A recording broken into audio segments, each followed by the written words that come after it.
پیش کرتا ہوں۔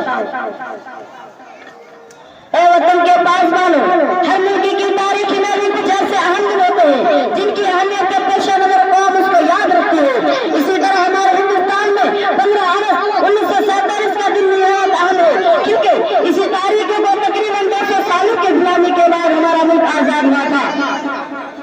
اسی لیے ہر سال 15 اگست کو یوم آزادی کے نام پر دھوم دھام سے منایا جاتا ہے۔ گویا اس دن کی حیثیت ایک قومی تہوار کی، ایک نیشنل فیسٹیول کی ہے۔ آزادی کے بڑے رہنما مہاتما گاندھی، شاہ عبد العزیز، محدث دہلوی، مولانا ابوالکلام آزاد، سید اشفاق اللہ خان، پنڈت جواہر لال نہرو، ڈاکٹر بھیم راؤ امبیڈکر اور سبھاش چندر بوس وغیرہ نے عدم تشدد کے ذریعے آزادی حاصل کرنے کا عزم کیا۔ حالانکہ انگریزوں نے آزادی کے علم برداروں پر بڑے بڑے مظالم ڈھائے اور انہیں برسوں تک جیلوں کے سلاخوں میں بند رکھا۔ چاندنی چوک سے لے کر لال قلعہ تک کوئی ایسا درخت نہ تھا جس نے علماء کرام کو پھانسی کے پھندے پر نہ لٹکا دیا ہو، مگر انہوں نے ہمت نہ ہاری۔ لاکھوں مجاہدین آزادی کے سامنے انگریزوں کو گھٹنے ٹیکنے پڑے اور انہیں 15 اگست 1947 کو ہندوستان چھوڑ کر اپنا ملک جانا پڑا۔ یہ آزادی ہم ہندوستانیوں کو اتنی آسانی سے حاصل نہیں ہوئی۔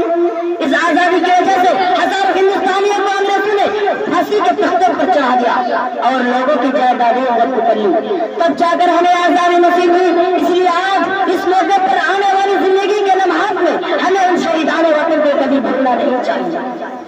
اگر ان کی قربانیاں نہ ہوتی آج ہمارا ملک آزاد نہ ہوتا۔ یہی وہ بات تھے جن کے لیے شاعر نے کہا ہے، مٹ گئے پر نہ مٹنے دی وطن کی آبرو، مٹ گئے پر نہ مٹنے دی وطن کی آبرو، ان شہیدان وطن کو بارہا میرا سلام۔